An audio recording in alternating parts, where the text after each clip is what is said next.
Welcome to this event on far-right extremism in the military and police, hosted by the Royal United Services Institute, or RUSI. My name is Georgia Holmer, and I'm a Senior Associate Fellow at RUSI. And tonight's webinar is the first in a quarterly event series that's linked to RUSI's far-right extremism and terrorism research program. Our discussion tonight and the research, which will be shared here, have been spurred in large part by the recent revelations about increasing trends in far-right extremism in military and security services, specifically in North America and Europe. It's always difficult to categorize and taxonomize ideologically rooted forms of violence, and far-right extremism is a particularly difficult term to pin. But RUSI has helpfully outlined some of the definitions on the site that's linked to this event notice, and our presenters all elaborate on the definitional issues in their papers. In short, however, our starting point here is that far-right extremism is an umbrella term that covers a range of ideologies, not all of which are related beyond their focus on violent reactions rooted in discrimination and hate. The researchers who are presenting today are concerned with understanding the scope of these trends among security actors specifically, and explaining why they may be occurring. Ultimately, these are pressing questions from the perspective of rule of law and democratic governance. And we invite you online to send in any questions or reflections you may have during the Q&A segment. Let me start by introducing our speakers tonight. First, we have Dr. Daniel Kohler. He's a RUSI Associate Fellow and founder and director of the German Institute on Radicalization and De-Radicalization Studies, as well as the peer-reviewed open access journal for de-radicalization. He has published on extreme right radicalization among members of the military and police special forces in Germany, Canada, Australia, and the US. His latest book, From Traitor to Zealot, Exploring the Phenomenon of Side Switching in Extremism and Terrorism, was published by Cambridge University Press in November 2021.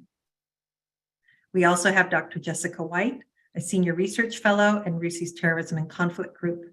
Her expertise encompasses counterterrorism and preventing and countering violent extremism policy and programming, as well as gender mainstreaming strategies. Her new book, Gender Mainstreaming in Counterterrorism Policy, Building Transformative Strategies to Counter Violent Extremism, published by Routledge, will be available on 24 November. We also have Claudia Wallner, a research fellow in RUSI's Terrorism and Conflict Research Group. Her research focuses on preventing and countering violent extremism and on radicalization and recruitment into violent extremism, with a particular focus on far-right extremism and terrorism. We're going to start this evening with Dr. Daniel Kohler, and I will turn the screen to you, Daniel. Over to you. Thank you so very much, Georgia, for this very kind introduction, and thank you to RUSI for having me this evening. I'm very, very glad to be here. I'm just sharing my screen here, my slides, so you should be able to see them in a second. Let me know if that's the case so that I can start right away. Wonderful, thank you so much. I'm very, very happy to be here and talk this evening about some of my research on far-right radicalization in the military and police, particularly on a project that I've just finished a couple of months ago on the far-right radicalization vulnerability factors of elite forces, special forces within the military and the police.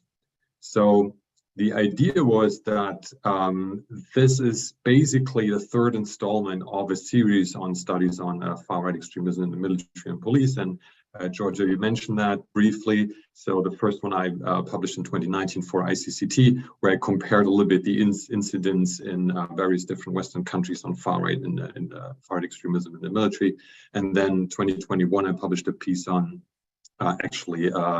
vulnerability factors within active serving and veteran military personnel and their extreme right radicalization, just as the background if you're interested in that. Obviously, there's more to go on and more to look for.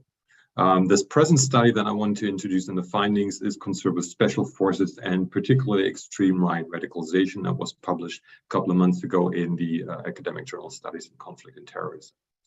The focus of the study was really special forces, special operation forces, or in the police, the other term would be special weapons and tactics units or tactical police units, There is quite a debate on what actually special forces, special operation forces are. There are not really joint, universally accepted definitions, but within the military, we usually speak about small team units operating behind enemy lines, for example, with special capabilities, and they are usually tasked with finding highly innovative solutions to complex problems, and they're specially selected, specially trained personnel. And that is quite similar to police special forces or tactical response law enforcement teams.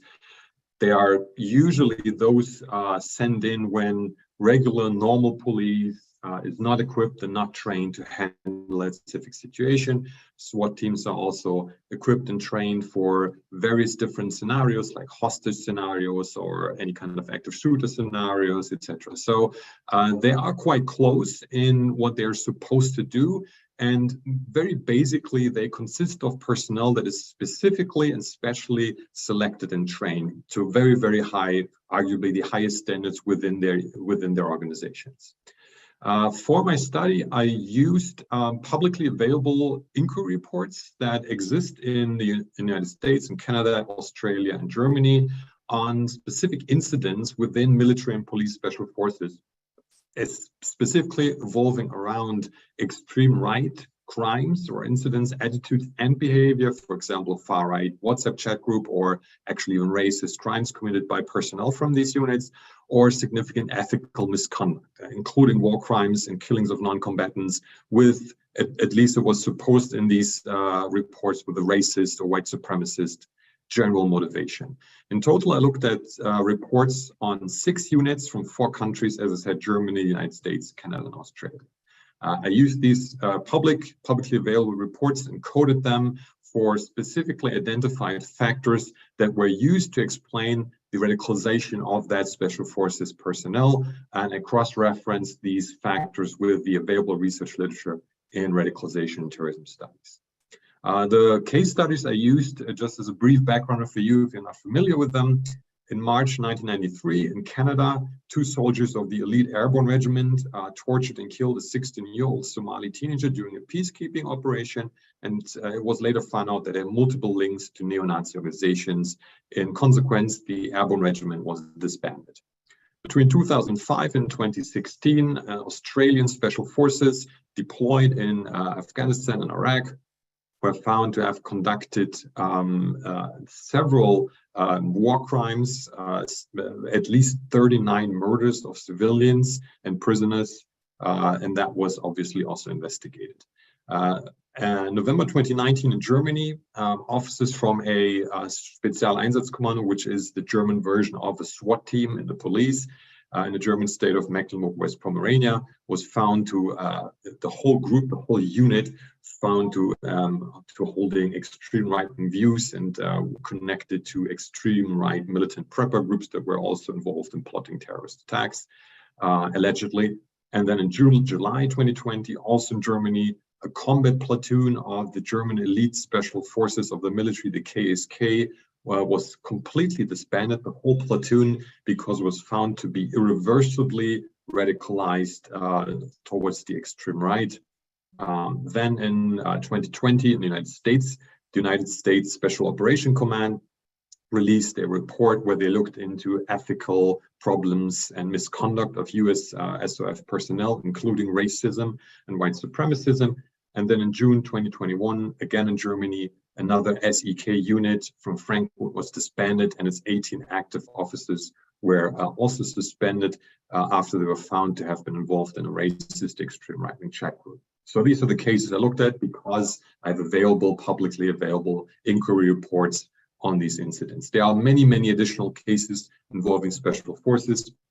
I will not go into detail. There's a lot of literature on historical cases, for example, Vietnam veterans, Green Berets, special forces who actually were involved in, for example, the KKK and other extreme right organizations. There's the case of an active service Navy SEAL, for example, who attended a neo-Nazi conference in 2002. And there are so many other cases that involve special forces personnel and extreme right radicalization. I've made a couple of key assumptions here that are very important. First of all, I think that different units and milieus within the military and police have different organizational subcultures and attach to that different levels of vulnerabilities for radicalization.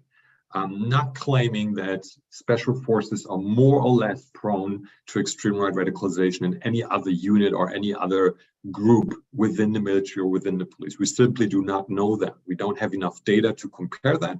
I'm just saying that, for example, an armored tank platoon, logistics unit, an infantry platoon, or a special forces platoon, they have different characteristics, a different subculture, different tasks, different backgrounds that make them differently vulnerable potentially to radicalization, first. Second, I think that extremist attitudes often do not lead to illegal extremist actions. Very important. There's a difference between attitudes and actions. But when it involves military police, especially the special forces, these attitudes are still a significant problem. They can be, they can destroy public trust in these institutions. They can jeopardize operational security, for example. So even if these reports only, quote unquote, look at far-right attitudes, there's still a significant risk and threat to our societies, even though they do not necessarily lead to illegal extreme right-wing actions. Very important difference here. And third, I think that SWAT and SOF teams, military and police, are comparable generally due to their similar training, their historic roots, and their tactics and selections procedures. I also want to be very, very clear here that I personally, again, do not think that SOF and SWAT teams are automatically a higher risk group for extreme right-wing radicalization. And second, I know that the vast majority of personnel in SWAT teams, in police and law enforcement and military serve with the utmost dedication and professionalism. So I'm not doing this research to brand and to basically claim that extreme right is predominant or that these milieus and groups are highly vulnerable to extreme radicalization. We have no actual data to support that. So military service or service in a special forces unit does not automatically make you more prone to extreme right radicalization. However, I think that identifying risk factors to potential extreme right radicalization is the key to increase resilience and professionalism within these units. So this is basically a short overview of the different factors from these inquiry reports that I looked at, and you can see many different factors that are named in these reports that appear in some units across these countries, and I separated them into generic risk factors and specific risk factors. So generic factors would be organizational deficiencies, ignorance of signs of problematic development, simply not knowing how to spot a case of radicalization, different codes and symbols, what actually means, what actually happens within these units, overburdening through excessive deployment, leadership failure, inadequate personal selections, for example, also gatekeepers with so-called unofficial power due to their practical experience that will undermine the chain of command, and again, a lack of knowledge. So these factors, they can cause a number of different problems in these units, not just extreme right radicalization. They can actually deteriorate the whole unit culture, the whole performance. One example of a generic risk factor, the lack of knowledge in codes and symbols, for example, happened in September 2010, when a platoon of Marine scout snipers took a picture of Afghanistan in front of a Nazi SS flag. That obviously created a massive public outcry, and a later investigation found credibly that the Marines simply did not know the history and background of the SS bolts, and they mistook SS to mean scout snipers. Then there are specific sets of risk factors that these reports identified all across the board with quite strong evidence in their perspective. Mostly, or most importantly, lack of diversity in gender and ethnicity. Second, an elite warrior subculture. And thirdly, an echo chamber effect and cognitive rigidity.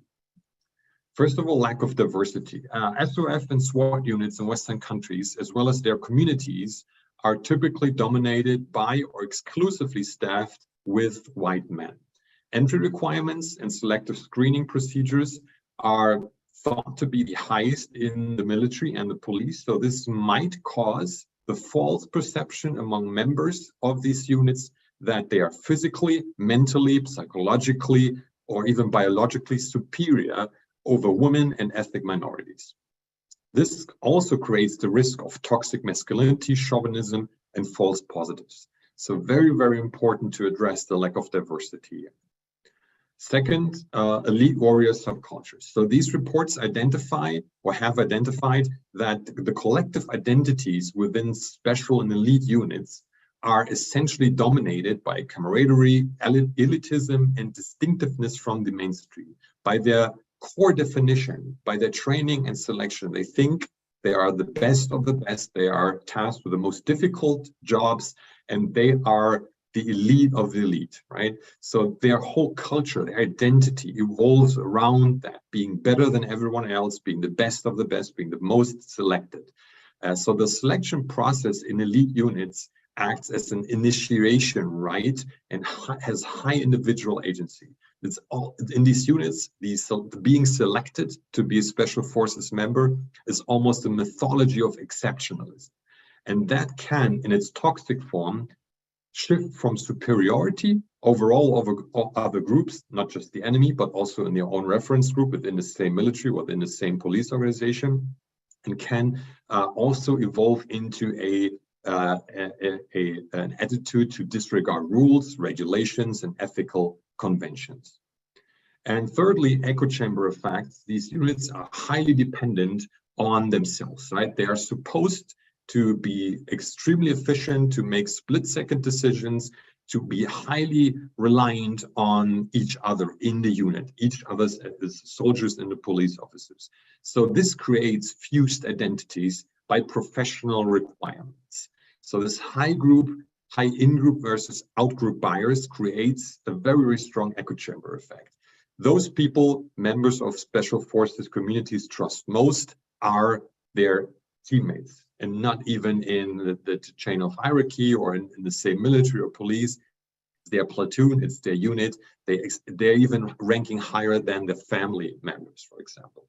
So if this echo chamber is penetrated by a gatekeeper with extreme right propaganda or attitudes or slogans or narratives, they are very much strengthened and polarized and kept within this bubble. So what are the key recommendations that and conclude based on these inquiry reports and research that I've compared it with? First of all, we need more research, right? We don't really know even remotely close to what is enough on the unit-specific subcultures within the police and within the military. So we need to have an improved understanding of the norms and values, the identities, the dynamics, not just within SOF and SWAT units, but also other sub-communities within the armed forces and law enforcement or intelligence communities as well. Second, we need unit-specific PVE program. This is very, very important. If at all Western countries have thought about doing PVE and CV in the military or police, they usually do a very generic version of it, like general awareness raising or general training. What we do need actually is unit-specific programming. So PVE and CVE that is adapted to the unit-specific cultures, their histories, their traditions, their collective identities, to really, really work and to really be effective. Third, there are many unexplored risk factors. So these inquiry reports obviously also only identified the most visible, the most clear factors, but there could be there could be many others. For example, the role of secrecy. Most of the deployments and the actions of these elite teams are classified. So could that, for example, also increase the notion of being the barrier of the ultimate truth and knowing something that no one else does? Or the role of death and violence. So elite forces are usually, they are entrusted with the responsibility to make a decision when to kill an enemy, for example. So this could also alter their perspective on ethics, on the role in our societies, especially relating to the monopoly of force, for example. And fourthly, we need desperately to increase diversity in these units, especially on ethnic and gender diversity. They are essential key forward, step forward to decrease toxic masculinity and a sense of biological cultural supremacy. Well, I hope this was interesting. It was a very brief rush through this research. If you have any follow-up questions, obviously I'm happy to answer them here in this session. But if you come up with a question later on, if you want me to send you a copy of this research, then feel free to send me an email or follow me on Twitter. Thank you so very much. I'm really looking forward to the discussion and the questions. And thank you very much for your presentation. We already have a number of questions coming in the chat, and I would just like to invite everyone else to please take a moment to enter your question into Q&A, because we'll turn right to that after our next presentation. Right now, I'll turn the screen over to Dr. Jessica White. Jess, the floor is yours. Thanks, Georgia. Thanks, Daniel, for that interesting presentation on your research.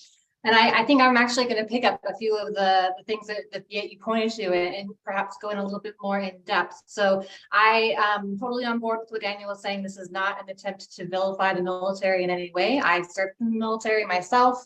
I'm certainly, it's interesting research, it's needed research, but it's not an attempt at all to indicate that there's any more risk or that we're trying to point to the military as a source of a problem, or to the police forces for that matter. But we at RUSI and my colleague Claudia and I have been started a project. So we're not done, we haven't published our results yet, but we've started a project looking at similar question that Daniel's already presented on. But as Georgia said in my introduction, I looked a lot at some of these subjects through a gendered lens. So we've been looking really specifically at this question of hypermasculinity and sort of toxic masculinity as it exists in the military environment. And I as we're still ongoing, we're learning as we're going along, certainly. But I think to give a little bit of context to that particular element, if we're going to help design more effective, prevention and countering strategies for a military context, or for a specific unit in a military context, or a specific police unit, I think it's needed to better understand, how potential drivers in that context, can be a problem for some individuals. And I think if we look to the institutional sort of hyper masculine culture that's, encouraged often in these environments, it can help us to better understand, and therefore hopefully help us to better design effective training or intervention strategies.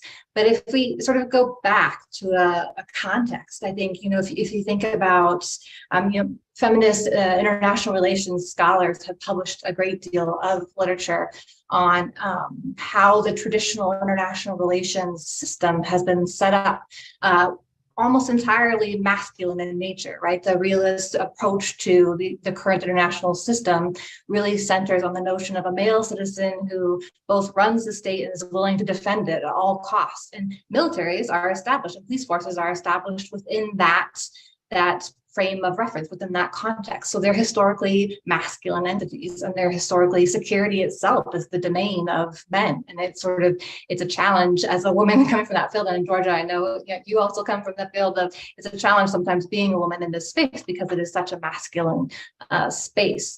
And it sort of dominated the formulation of military leadership's thinking, of war theorizing, the establishment of training regulations, the role requirements, the decisions on inclusion, exclusion, who fits within this concept of what a military is, what the established vision should be of what it means to be in military service, and this sort of sense of this archetypal hero picture, and that concept is often built on traits like bravery, valor, honor, patriotism, which have been masculinized in the military context. And that image of the patriotic male figure is sort of the dominant notion in this context. And I think it's interesting to look at that institutional structure and how that filters into the sort of informal and formal training processes that are part of this unit building process in the military. And I know Daniel pointed to the fact that often these elite units are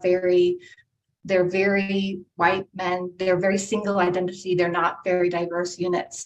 And it's really that formulation of that unit is often built around very strong in-group, out-group notions of we are stronger as a unit because we have a very strong in-group identity, and that can lead to the othering of the out-groups and can encourage a sort of familiarity in that sense to far right, for example, extremist ideologies where there is a very strong sense of in-group, out-group notions. Even as you look to the exit point from the military, so as you go from active service to becoming a veteran, that can be a point of concern, I think, as we look to some individuals as well, or a sense of dislocation from the military identity. How does that impact people? Do they then look for that same organizational structure and experience in something else? Is that a point of vulnerability? These are some questions that we're asking in our research project. Really to try and help think about, what the military or the police forces could do to think about targeted training or targeted awareness raising, and encourage sort of the development of their own thinking on the issue. But I wonder, I'll turn it over to Claudia, perhaps, if you want to come in on this now, Claudia. Sure. Thank you, Jessica. I'll keep this quick as I'd really like to leave as much time as possible for Q&A. But I'd just like to touch on the second aspect of this phenomenon that we're looking at as part of our current project, which I don't know if this has been mentioned already, but we're looking specifically at the UK context, looking at the police and the military. And the second aspect that we're looking at as part of this project is really the role of education and training in creating this proclivity for far-right extremism potentially. So what we know from the research is that there are these, as Jessica mentioned, these gendered organizational norms and expectations that are, at least to some extent, present in most militaries and police forces around the world. And we also know that training environments in these forces are often the first point of engagement where these gendered values and expectations are conveyed. And of course, training environments, especially in the very intensive boot camp experiences in the military, for example, play a very important role in molding these recruits into what the service sees as effective member of its ranks. And secondly, we also know that transition points in life, such as joining or exiting service, or maybe even transitioning points between different posts, can have the potential to radicalize individuals or to help them get out of extremist environments if they've already been in those environments, as these changes often completely disrupt your existing social structures and networks, and they can also challenge existing ideological viewpoints.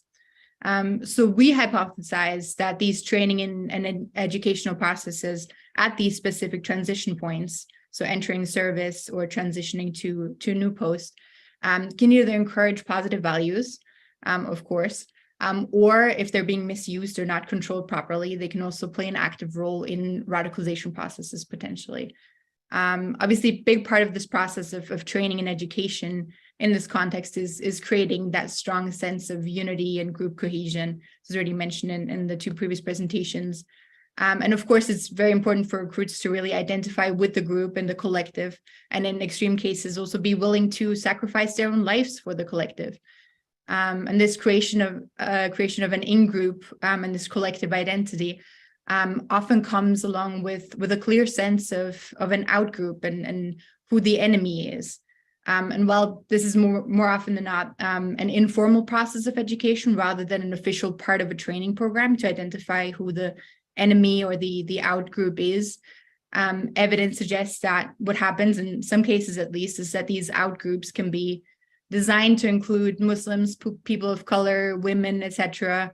Of course, depending on the setup of the group, but also on other factors, where in the world we're talking, of course, all of the case studies that we've looked at here as a panel are very Western centric. So of course, this all looks very different if you're talking about different geographical contexts, but I think the concept of in and out groups can really be applied to any context. Now, this is more or less what we know from the literature, but what we want to do with this project is look at how relevant and prevalent these assumptions actually are in the context of the UK police and military. And we want to find out what the implications of this are for training processes, but also for potential interventions and prevention activities. Of course, if training environments and training activities can either formally or informally be misused to foster misogyny, racism, and an us versus them thinking, then they also have the potential of being used to promote a more inclusive sense of responsibility for the safety and security of society as a whole, rather than a narrowly defined in-group. And over the last couple of years, we've learned a lot about education processes and their potential in preventing and countering violent extremism in some of our other projects here at RUSI. So now we really want to use this knowledge in combination with the primary research that we're in the process of conducting to see how we can improve the measures that are already being taken or that are being planned to prevent violent extremism in the context of the police and military in the UK. But of course, we hope that these findings will also be applicable to other contexts.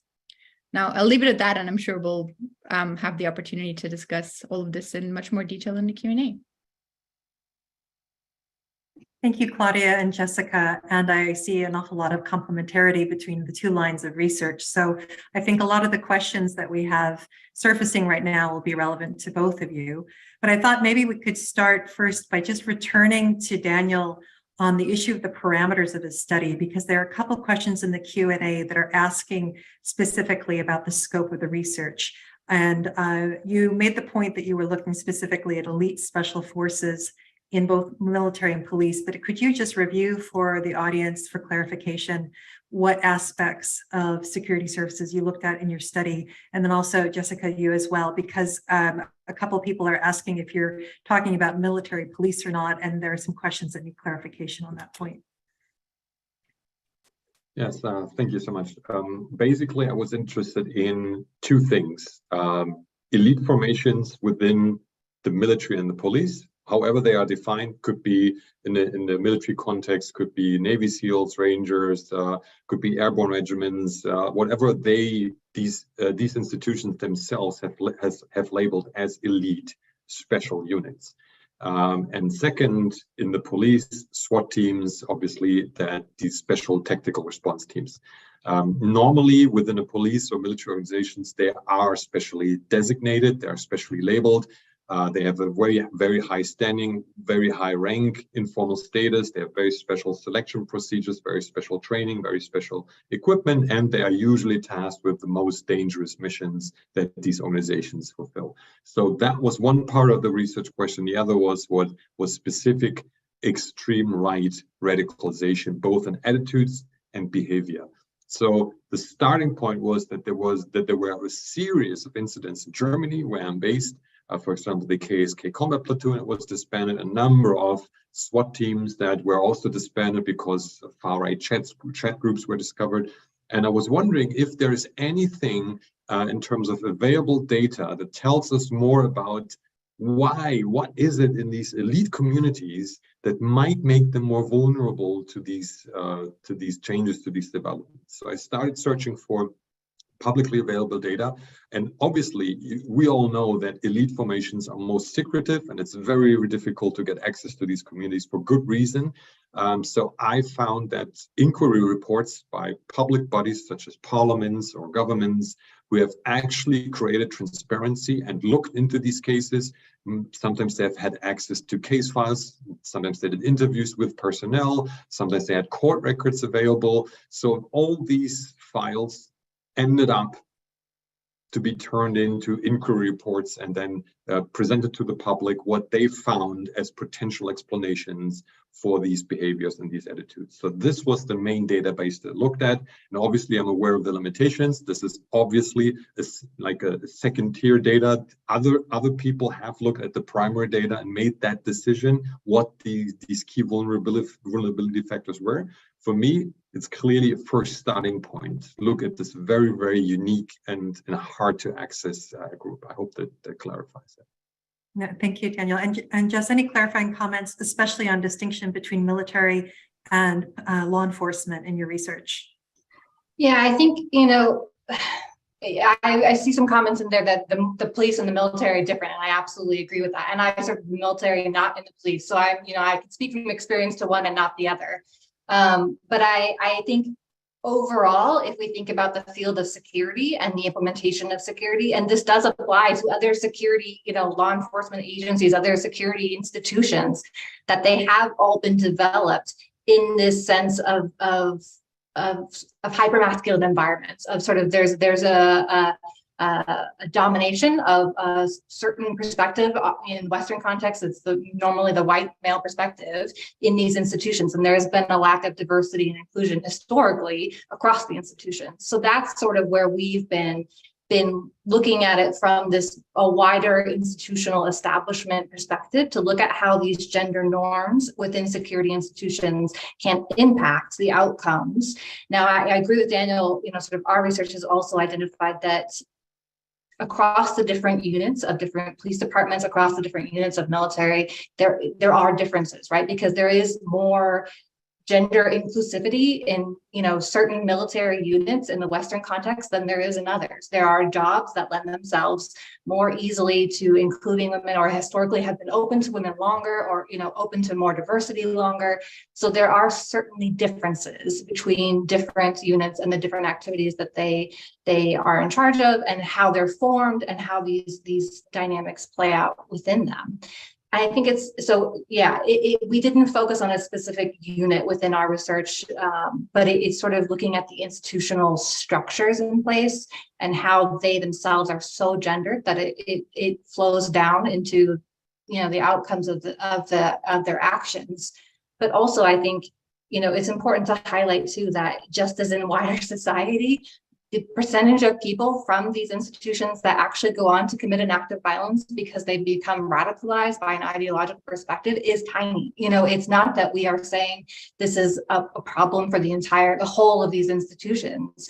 We're just trying to identify within these contexts where there has been very little research historically, how can we help prevent these few individuals going on to commit acts of violence due to ideological radicalization. Daniel? Yes, I just wanted to add quickly on the differentiation between military and police. I completely agree. These are very, very different organizations. But in terms of the elite special forces, actually, I found that they are quite comparable. First of all, the historic roots of police special forces, they were created by military special forces. They train together. They have similar equipment. They have very similar tasks when it comes to hostage rescue, search and rescue, or let's say even the killing of suspects and hardened targets. They operate in a wide variety of different scenarios. They have to be adaptive, they have to be creative, and they have a very high autonomy when they operate in a deployment. And second, ironically, these both institutions have grown quite into each other's directions. So military special forces, especially in Iraq and Afghanistan, have been more and more used in a general policing sphere when they were deployed. So this was even criticized by the own special forces command and community. And police forces, especially in the United States and Western Europe, have been criticized for becoming more and more militarized. So their perspective, they're using more military equipment, military style tactics. So they are very, very alike culturally and historically. So I think that within these roughly very, very separate and different organizations, special forces are, I think, quite comparable. Quite comparable, yes. With the understanding then that there are clear distinctions in function and culture between the military and the police, one of the questions here is inquiring if there is any concern with other types of extremist ideologies in those entities. So religious extremism or far left extremism, is that something that you encountered perhaps tangentially while you were scoping your research? Why don't we start, Jess, with you? I think we've looked particularly at the issue of far right, partly because that has become to the fore of the conversation in the context of recent context of threat spectrum. Far right has been at the forefront of this conversation about how the threat is perhaps changing from the threat of Islamist extremism that we've been so focused on in the past. Historically, if you look at this sense of definition of hero and the masculinity of this definition within the military context, it's very similar to the role pitches that far right organizations give out. It very closely aligns with the identities that they're encouraging. Far right's there's a lot of different far right, there's a lot of different differences in the ideological perspectives that I would say fall under the umbrella of far right. But if you look at, white supremacy, for example, you really get that same sense of pitch of archetypal hero is the male figure, the female figure is the supportive figure. It's pitched in a way that I think it resonates with this hypermasculinity in the military and in policing environments. That's not to say that I'm certainly not going to say we haven't looked extensively at other ideological influences, and I'm sure that I would guess that there are challenges around other ideological perspectives in this environment, but I think this particular issue resonates strongly with the ideologies that fall under the far right end of the spectrum. Yeah, I can add that in the elite unit context, any other extremist ideologies other than extreme right is exceptionally rare. So there are very isolated incidents and cases documented. For example, a German case soldier has become a Salafi jihadi, for example, or a police officer has become a Salafi jihadi. But they are very rare. They're very, very isolated. Even in the PIRUS database, the Profiles of Individual Radicalization United States database from University of Maryland, you can look at persons with military background and then their different radicalization ideologies, and clearly, by far right is the top ranking extremist ideologies that these people have radicalized in. And I guess there are many potential reasons for that. And I also would like to point to what Jess said earlier. This is a very Western centric perspective. And I'm pretty sure that this would be reversed in another geographical context where you have a military that's predominantly Muslim, for example, and they have different traditions. They have different perspectives on a hero, on martyrdom, on self-sacrifice. They have different reference points in their culture and history. So it might make a lot of difference what kind of military we look at in terms of ideology. Thank you. And you also addressed another question that was pending on that topic, so that's great. There is a question here about if it's possible to make any comments about the rate of infiltration by already radicalized individuals applying for military police jobs versus radicalization processes within the institutions. Does anyone have reflections on that? Daniel, Jessica, Claudia? Well, I could have a go at it. That depends a lot on the country and the legal infrastructure and the point in time you're looking at. So I would say in most Western countries, 5, 10, 15 years ago, there was not really a lot of awareness and even concern about people from extreme right backgrounds joining these groups. Sometimes I think they were even seen as more valuable recruits because they were more willing to fight and die and use violence against a perceived enemy and outgroup. But then the political climate changed, the legal situation changed. In Germany, for example, we have a military intelligence that is majorly tasked with identifying extremists in the military and removing them from active service. So their perspective changed, their role changed. And I think with more awareness, obviously, it gets more and more difficult for these known extremists to really infiltrate these organizations. And with my particular focus on elite special forces, you have to have a lot of endurance and a lot of commitment to end up to actually make it to these units. It's not just you sign up, right? So you have to train for years and years and years to be accepted in these communities. So it might be much more easier to join a general unit, general beat cop, a general army unit, platoon, or whatever. So where basically the entry point threshold is much lower, but it happens. It does happen that these people end up in in special forces. But I would say today we're really talking about radicalization. It happens within these units once they are in. They're very rarely actually infiltrating these units with the strategic perspective of then using that knowledge for extremist purposes, in my perspective. I think this is also Claudia, I think this is also reflected in our research. So I think in most countries, vetting processes really are very, very thorough when it comes to scanning for things like extremist tattoos, backgrounds of people. What have they posted on social media? What kinds of groups have they been associated with? I mean, even in the context of Ukraine, where I think there was a lot of worry at the beginning of the war that a lot of the foreign volunteers who would come to join would be, extreme rights. But even in this case, where arguably the Ukrainian army was very keen to get as many people to join as possible, they were, extremely strict with who they would take. And a lot of people, just didn't make the cut because they just fell into those categories. So I think that's definitely something that we haven't seen as being as much of a problem as maybe you would expect. But another thing that is sort of linked to this that also kept on coming up in the literature, which we're looking at now, is the question of sort of direct recruitment of people who are already in the military or police forces. So direct recruitment attempts by extremist groups of these people. Must say we haven't seen much actual evidence of this happening yet, but this is something that came up in the literature a fair bit, and also something that I think people we talk to often sort of bring up. So it's something we're looking into, but unfortunately don't have any perfect answers for this yet.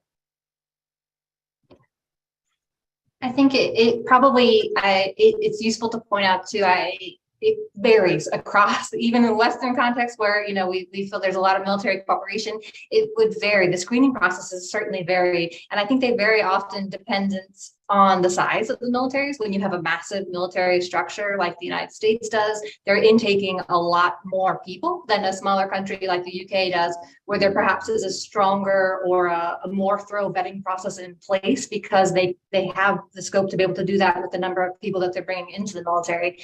And I also agree with Daniel that the historical context impacts this as well. When you need a lot of military members quickly for a conflict context, then you tend to be less strict in who you allow in and who you're, vetting out. I do think, we saw in some of the research that has been produced, especially, in the post-January 6th context of what happened in the United States, that there did appear to be some efforts by certain, and especially in the United States context, anti-government groups that were hoping to recruit, members of the military that had certain training, or members of the police force that had training that they could offer to these units. And so they did have sort of a targeted strategy in that sense, that they were looking for those specific skill sets. But to the extent to which they could actually infiltrate these forces and recruit from within, I think is still very undetermined. There are a number of comments and questions that revolve around the reality that some of the risk factors that both of you have articulated are prerequisites to high performance, and questions that would like you to address essentially, how do you feel about the fact that tackling these risk factors may actually affect unit efficacy and performance, given that they seem to be also rooted in, the culture is rooted also in that aspect. Daniel, do you have any reflections on that? That's a very, very important, interesting point, and it has been raised in the literature as well, and in many comments on this in, let's say, media reports, that the high dependency, the echo chamber, or the toxic masculinity, the elite warrior subculture is what makes them so effective, what makes them so good at their jobs, right? I would say we don't really know how a differently structured SOF unit would actually perform in comparison, because all of these units are the way they are right now. But we know, for example, that the US Rangers in the United States, their Ranger training is one of the toughest, the hardest in the military. And I've seen just a couple of months ago that 100 women have now graduated from the US Ranger training course. And they have not lowered their standards, they've not lowered their requirements whatsoever. So from their perspective, these women have exactly achieved the same thing like every other man in the unit. So in terms of their endurance, in terms of their toughness, in terms of their ability to fight, they have proven themselves to be absolutely worthy. And I think also there are other historical contexts where more mixed units have performed exactly the same in terms of efficiency or effectivity. And I guess it's really about finding a new source of collective identity and let's say, a different kind of warrior culture. The US, for example, they tend to say, for example, strength through plurality, or they find value and strength and honor in their pluralist culture and their diversity. And this can also be a source for collective identity in these units. I think it's just really a matter of getting used to different forms of collective identity and actually wrapping your idea of a warrior culture around that. But I really don't see inherently that this is only elite forces that are white and male can perform effectively. I don't see that as a valid argument, to be honest. Yeah, I would think, I mean, just to add to what Daniel's saying, I agree. I think, there's a difference between standards of activity, standards of physical preparedness, standards of training, standards of keeping those standards, but challenging sort of the motivation, challenging the sort of the way in which these units are motivated, challenging the institutional structures. I think this is where it becomes a difficult conversation, right? Because really, in order to challenge this toxic masculinity as a driver of these elite forces or as a driver of these units that have a particular, perhaps more of a susceptibility to far-right extremism, you really have to challenge the perspective from the top down. You can't just ask these certain units to change their nature when, the whole structure of a military, the whole structure of a police force is still very, very monolithic, very sort of not diverse, not, open to these different perspectives. So it's about changing the institutional perspective as much as it is about changing the motivations and the environments and the sort of unit building, as Daniel is saying, for these specific units. I don't know if there's any data in what you were looking at, but are there any change in risk factors when we're talking about gender differences within these units? Does the risk of radicalization change depending on the gender? I'm not aware of any data on that, but these reports have identified that the lack of diversity is a risk factor. So because it can lead to this false sense of a biological gender or cultural superiority.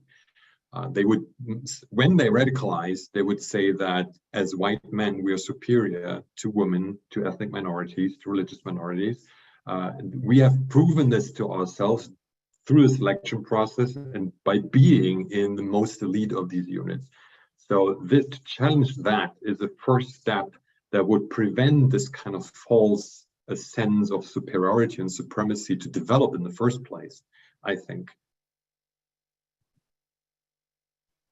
Yeah, I think I agree with that. And I think in the wider sense of course, there are female military members, there are female police officers, but so it's important to learn more about how their processes of radicalization might be gendered as well. So it might be different if a female is being radicalized to far-right extremism who is a military member, then we do need to sort of identify and do more research on how that process might be different than her male comrades' radicalization process. And sort of to understand that better, I think there is a lack of research in this space to really answer that question. But we know from the wider research on radicalization processes, recruitment processes, that these are often very gendered processes, that they happen, they happen perhaps in different places, perhaps through different modes of communication. So it is something that we need to understand better in this context of the security forces. So there's some questions here that fall outside the scope of your research, but I think they are worth some reflection. And given your expertise, perhaps you'd like to tackle some of them. There is one here asking about far-right extremism in human rights violations when it comes to military contractors and their engagement in military. I'm wondering if anybody would like to share any thoughts on that and how that may or may not intersect with some of your findings.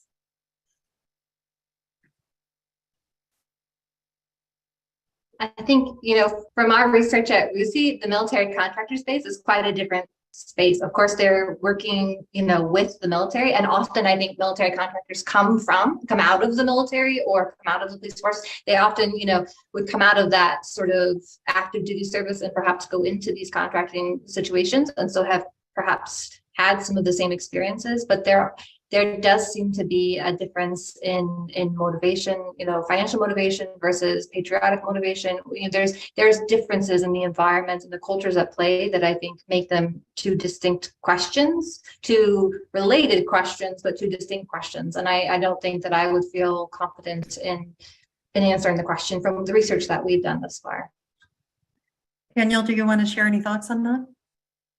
Yeah, I think the culture of a national military to paid security companies is very, very different. And I think when we look at military history, before actually nation states existed and hedged in the violent potential of militias, for example, or basically paid soldiers and armed groups, I think this context of being part of some form of national or a nationally cultured collective that fulfills a political duty or legal duty, is bound to different ethical standards, is closer connected. Even in the US, for example, we have a professional military, still very much closer connected to the population and to the government than private military companies. And I guess if you take that away, it might signal to some of these members they are free to do whatever they want, and as long as they fulfill their contract, basically. I guess in military history we had that before the age of the nation states, where paid for hire companies actually were roaming Europe, and actually they were just fighting for whoever paid them most, and they were also committing horrible war crimes. Things that the national state was to a great deal responsible for hedging into the violent potential of these groups. I think there's a lot to unpack there, so maybe I'll bring us back to where we were. There are a couple of questions here that are talking about the reflection of these elite warrior norms and other traits that you're describing, Jessica, that are prevalent in general mainstream society, and how that's reflected back, and that this is not something that's unique to these institutions, but it's something we see in the media, something we see in entertainment and popular culture. What are your reflections about the relationship between the two? Yeah, I think that's really the focus of our project, is looking at how these expectations of hypermasculinity, how this perception of patriotism can easily.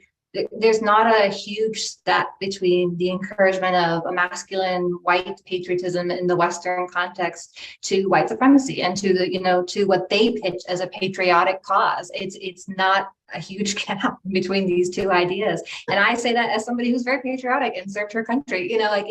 It's not that patriotism automatically leads to that. It's just that it opens a door of familiarity. And I think that the constant pitching of this idea of certain normative expectations of roles in the media, and then, if movies do it, the online games do it, all these media influences that pitch this idea, unless we start to reflect, a more diverse, a more pluralistic notion in this, I think we encourage, sort of perhaps a bridge of familiarity between mainstream ideas of what it means to be this archetypal hero to what the extremists are pitching as their, what they're looking for in their own ranks as well. Claudia, there's a question here I think that I might pass your way. You had a lot to say about the practical applications of PVE, CVE programs to these issues. And so someone is asking, are there any examples of any of these groups having been exposed to PVE or CVE training, or to any of the issues that are raised in this research? Well, I think there are definitely countries that have included PVE, CVE methods in both in their vetting process, but also in their training, that are very much aware of this. I don't know that in our research we found any specific units that have been sort of as a kind of pilot study been going through a very intensive CVE type training or intervention. But they're definitely, I know Germany, obviously, Daniel has talked a lot about the German context, but in Germany, there's a lot of measures being taken at the moment in this space. And I think a lot of interesting findings coming out of this for our city and for the UK context as well. Yeah, I don't know if Jess, you wanted to add anything on that? No, I think that there's certainly a growing awareness that militaries and police forces would like to consider this, and that some of them already are doing it, as Claudia says. But I think we could help, encourage learning in this space, and we can help if we can help pinpoint some of the drivers in this space. I think it would help develop that curricula out further. And I can add that there are some small case studies or at least reportings, for example, in the recent book by David Phillips on Alpha, which is about ethical misconduct and war crimes within the Navy SEAL community. And he describes how the Navy SEAL community, for example, on its own, started to address these issues of this, what he called the pirate subculture of elite warriors who found themselves to be completely in disregard of the ethical guidelines and the chain of command. So they wanted to counterbalance that with specific ethics courses within the Naval SEAL community. And he describes how these courses are, created and how they are accepted and perceived. And I know of a couple of cases in Germany, for example, where intercultural relations courses have been included in the police training in these police colleges. And very interesting aspect is that next to training, there's always the aspect of this reality shock when they first enter the street duty or the military duty after the training courses, right? So there are some evaluations showing that, for example, tolerance and attitudes against racism and extremism, they get better and better and better within the training when they are exposed to intercultural training or CVE training. And once they actually finish training, they go out on the streets, they hit this reality shock and they're exposed to other members of the police or military force who then use their sometimes racist or xenophobic attitudes. So then these attitudes worsen again, and then they slowly get better after time. So it's always, again, also the practical experience that this personnel, that these individuals actually make on the ground. Okay, well, thank you very much, Daniel, Jessica, and Claudia. This has been a really important conversation. My apologies to all of you whose questions we didn't get to. We had an overwhelming number of comments, so thank you very much for your interest and for your engagement in this topic. And we hope to see you at our next event.